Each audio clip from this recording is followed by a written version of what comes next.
On this episode of What's Going On with Shipping, the port of LA and Long Beach is shifting to 24/7 operations at the gate. We may have shortages of barges in the inland waterway system. There may be a looming coffee shortage on the horizon. But the one thing we seem to have a lot of is container ships. Or do we? All that on this episode.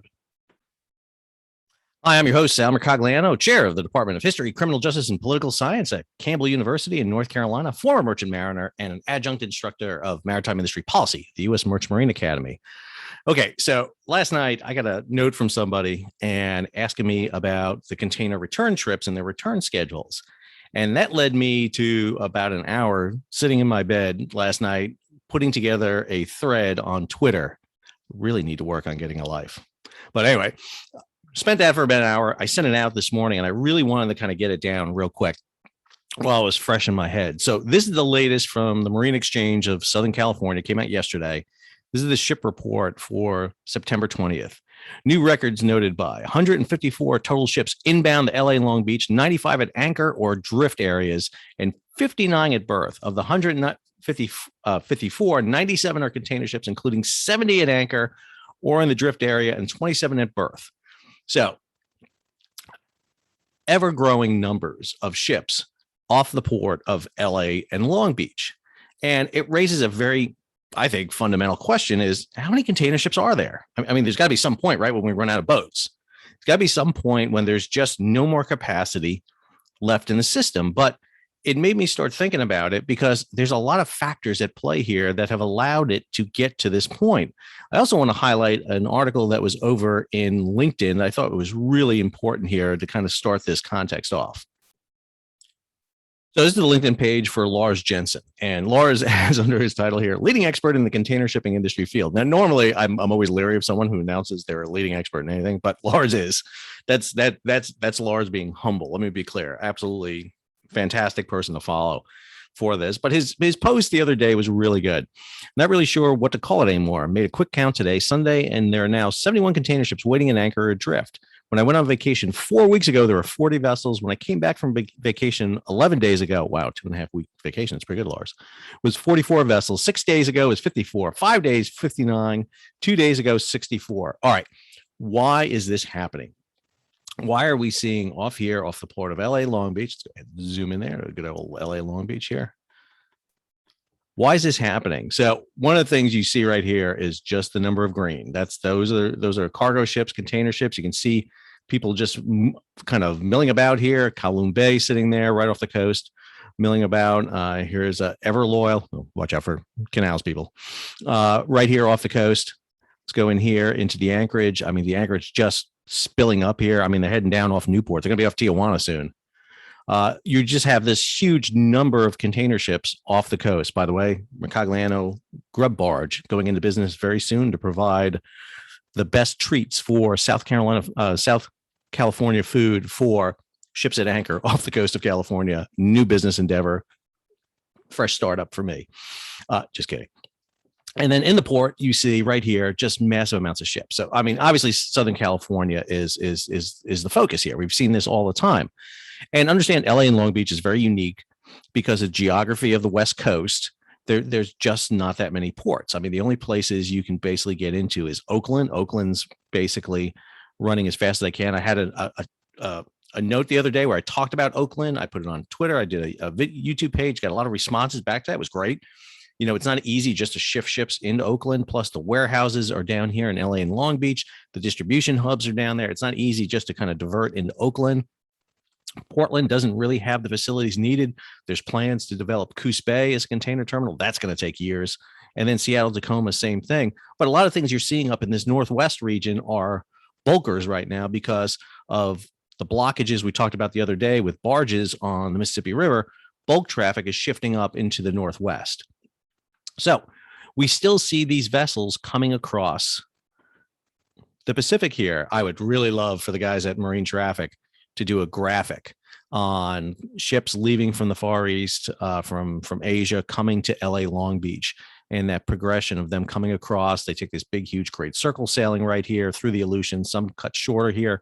Across is actually not short, it's actually longer. But ships will do it and come across. And the question is, what's going on? Why is this happening? And how do we break it down? So what I did the other day was I looked at it and I broke it down into a series of events. And so let me recap them here for you because I think it puts some context to what's happening. So this is the story at GCaptain. This is the article that Mike Schuler writes every day and just increases the numbers, convinced about it.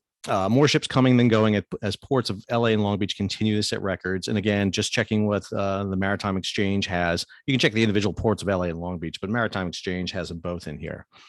So obviously the question is, are we running out of container ships? Well, go over here to the Alphaliner top 100. There are a lot of container ships out there. There are over 6,000 container ships. And when you look at our top 9 of players here, all in these alliances, you get to see how many are out here. You can see the number of TEUs. If you go down to the bottom of this chart, actually, you can see how many ships they have. Maersk runs 739 ships, but also notice how it's structured here. They run 739, 314 are owned, 425 chartered.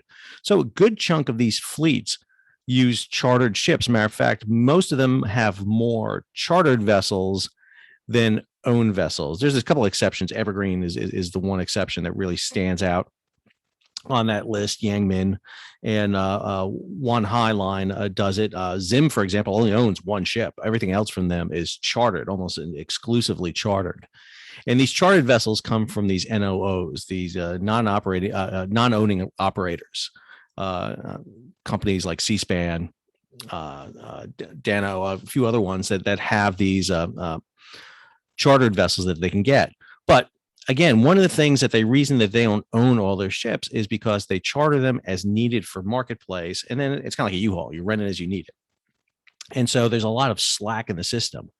So right now, we are also seeing huge order books right now for vessels. Mediterranean Shipping, CMA, CGM, Costco, Evergreen is ordering. Matter of fact, Evergreen ordered vessels when Ever Given was stuck in the Suez. They ordered right in the midst of that. They were ordering big new ships. So right now we have vessels, and we're going to talk a little bit more about that. So when this all started, when we go back over here, this all started. Ships were slow steaming. They were not fast steaming. They're actually reducing their speed, and that was for a couple of reasons. One was pollution. The other was fuel costs. Back in early 2020, when COVID hit, and there was a depression in the market, and prior to 2020, the market was depressed. Go look at that John McCowan report. The market was depressed. Ships were slow steaming. The other feature that was going on were people were loading containers not full. What's known as less than container load. Why pack a container with everything in it when I need to ship one thing? I need to ship my car across. I could pack 2-3 cars into a 40-foot container conceivably, but if it's cheap and affordable, I'll just put my one thing in there. And more importantly, that means when that container drops off in the United States, it can head right to where I need to do. It doesn't have to go to a warehouse to be unpacked, reconsolidated, reshipped. You can send it right directly. And so we were shipping less than container loads, meaning container ships were coming slower across. They were less loaded. There weren't as many containers on them. We weren't packing them high like we're doing right now. And even inside the containers, there were less objects in them. And the big companies were bidding against each other. You had these freight wars going on. And so you were seeing rates of $2,000 to go across the Pacific.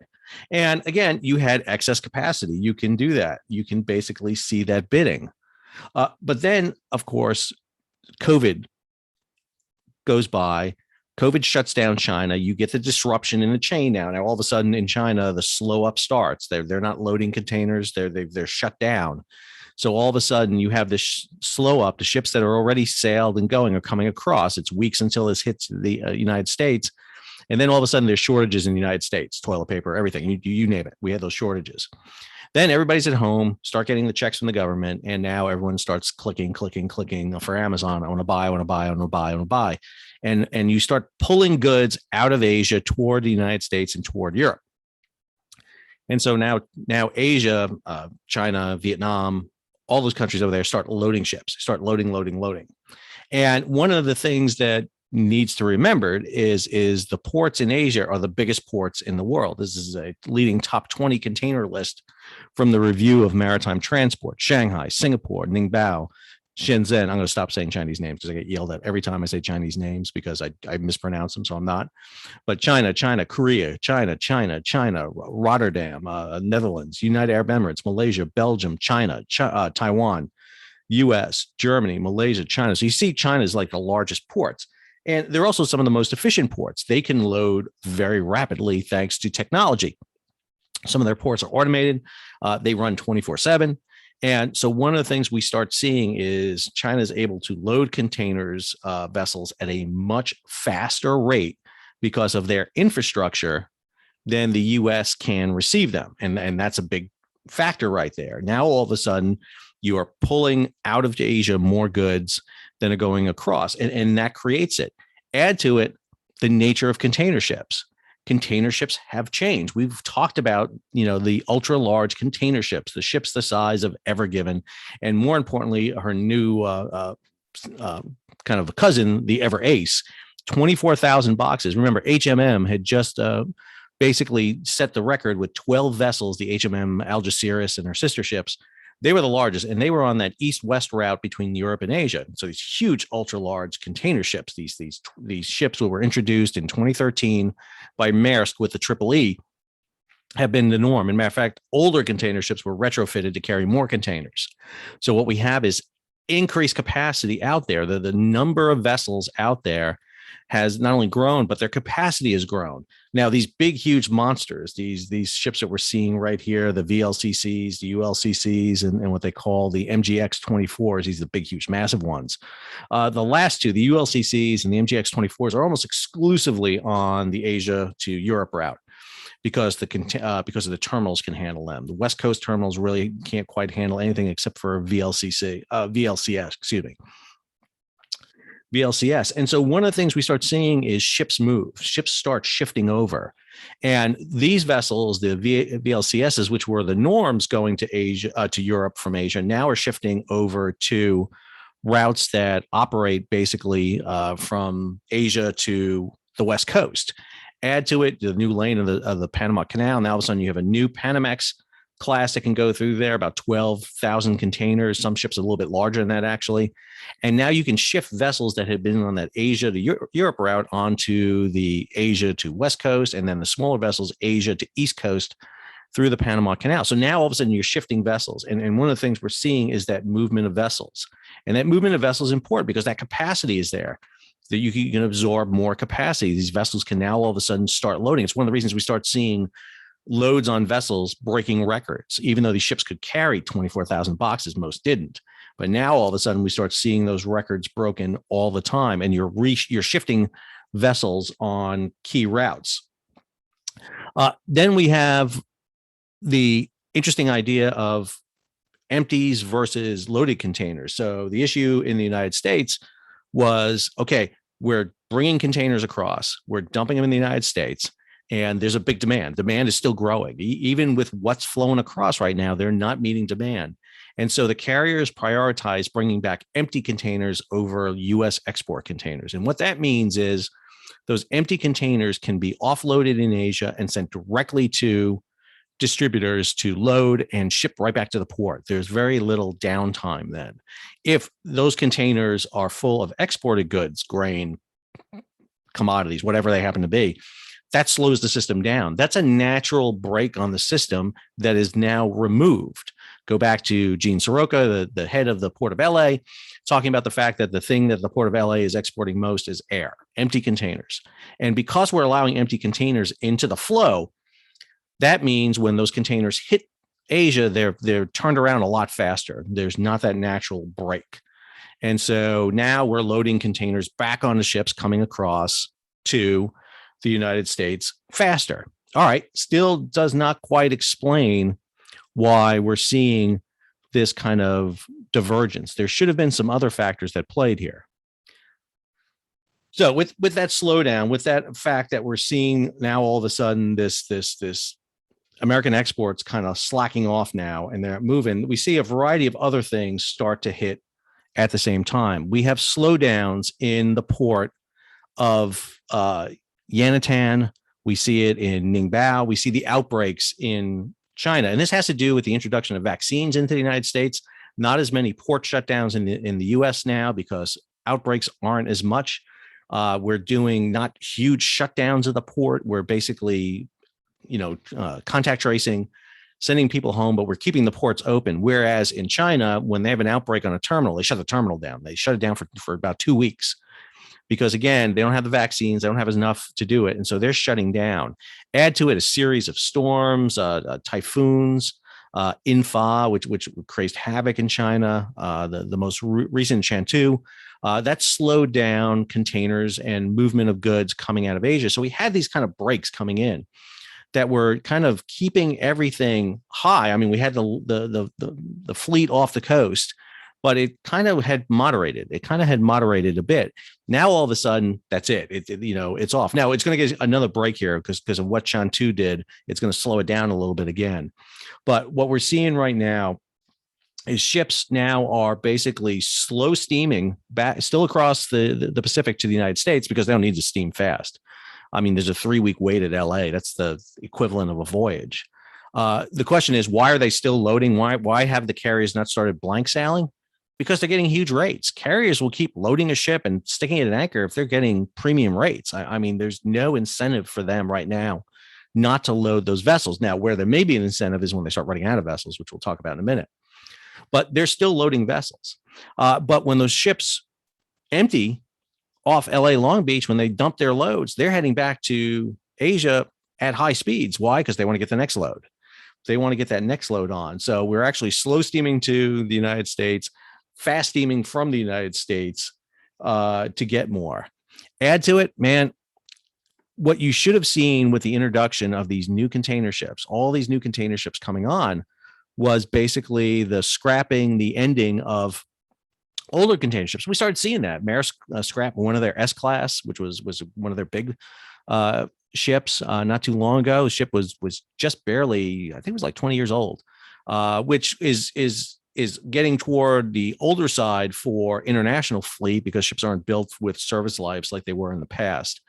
But they started to scrap them. You started seeing vessels being scrapped. But then all of a sudden, when post-COVID summer of 2020, and it's very similar to what we saw with the oil market. When the oil market after COVID hit, every tanker that could float was chartered to put oil on board because, again, the refinery capacity was still spitting out oil and gasoline at pre-COVID rates, but we weren't consuming it. Now we're in the exact kind of same position where Asia is spitting out goods, and it's not we're not consuming it. We can't offload it fast enough. So now everything that floats that can load a container, again, Mercagliano Container Ship Company coming to you soon, in conjunction with Grub Barge, providing you delicious food at your anchorage off the ports of LA and Long Beach, coming soon, trademark pending. These container sectors now are basically chartering every vessel. I mean, ships that were destined for scrapping are no longer being scrapped. And this is huge news for the NOOs. The NOOs now all of a sudden can charter every ship, everything they get their hands on, they do it. And what you start seeing is reallocation of vessels off secondary routes from Asia to Australia, New Zealand, from Asia to Africa, from maybe ships that were operating along the African route, the South American route, being allocated. So now you can put more vessels on that big, huge east-west route, America, Asia, Europe route, and keep feeding that system, keep putting vessels into it. And that's why you're seeing these massive charter rates take place. And that kind of brings us to the situation where we're at today right here, which is, okay, Sal, how long could this keep going on for? We're at 70, we're at more than 70 ships today. I don't even know what the number is, but it's going to be more than that, obviously. Even with 24/7 gate operations at LA Long Beach, you're going to start putting a dent on that. There's no doubt in my mind, you're going to start putting a dent on it, and you're going to see those numbers start probably coming down. Again, Typhoon Chantu has caused disruptions. We know it. There was a break in loading there for a brief period of time. But until we start throwing some breaks into the system, it's going to be hard to do it. And the fear that should be in everyone's mind is the system crashes. And what I mean by crash is that we basically get to a point where there's no container ships heading back, or we run out of containers, and everything stops flowing the way it needs to. Understand, you would think, well, it doesn't, who cares? We got everything loaded in goods off the coast. But no, some goods are time sensitive. They can only be shipped at certain times. And if you use all the existing capacity to haul goods right now, you don't have that container ships available for that time sensitive, and time sensitive material is going to draw bigger freight rates. And so shippers need to start, or shippers and carriers both need to start thinking about this. The carriers, in particularly, need to start thinking about the long term. They need to be looking at their ships on their routes and when they're going to start running dry on one end. If you keep piling up vessels off ports, you have that problem. Now, we don't see this as bad in Europe, for example, because Europe, for a variety of reasons, they have multiple ports. So, I mean, if you're going to Northern Europe, you're going to Felixstowe, you're going to Hamburg, you're going to Rotterdam, you have maybe Algeciras. You're going to multiple ports. If you're going to the West Coast of the United States, you're going to LA Long Beach, basically, because LA Long Beach is the only one that can really handle you. And that's the problem right now. When you have just one facility that can handle it, it's creating this system. Now, if we prioritize exports out of those ports, that will slow down the return process. And so I think one of the things that I would think FMC would want to do, the Federal Maritime Commission, is really push the carriers to start taking more of those exports, prioritize those exports so that we can start artificially slowing down the system. Because again, we're throwing off the movement of goods. We're throwing off that seamless progression. And we just seen a disruption the other day with the stock market taking a dip. And should China experience another outbreak of some kind, or if we have an outbreak here that shuts down ports on our side or distribution, we're already seeing problems with getting truck drivers and railway capacity and our infrastructure. Our infrastructure is probably the one that will break first before anything else, just because it's pushing the boundaries. I think we really need to take a look at how this system is moving. Again, one of the things I'd love to see is that movement across the Pacific in graphic and be able to do it. Unfortunately, the staff here at What's Going On with Shipping have many duties to do and just don't have that opportunity to kind of put that together into a great graphic. But I may do it for just a select few. That may be an interesting case there to look at a few vessels or a shipping line and see how that works. So anyway, I hope you found this interesting. Like I said, I was really fascinated by it. I got that note last night and it really got my brain churning about it. So I really wanted to get this out. I wasn't going to do a video today, but again, this is again the issue that's grabbing everyone's attention. It's in the mainstream. I get calls about it. I've talked about it. I had a chance to go on FreightWaves the other day and talk to them about it. It was great. So we'll see what this does. So if you enjoyed this, if you found it informative, I hope you did, please subscribe to the channel, hit a bell so you'll be alerted about new videos. Please share it across the social media spectrum so other people can find it. And if you got comments, and please leave your comments. If I got something wrong, which more than likely I did, feel free to chime in there. If there are observations, factors I hadn't thought about and you want to throw in there, go ahead and do it. I've included stuff from people in there. One of my favorite things about using YouTube and social media, Twitter, Facebook, is that I get a lot of input from a lot of people. So it's really good. So anyway, this is Sal signing off.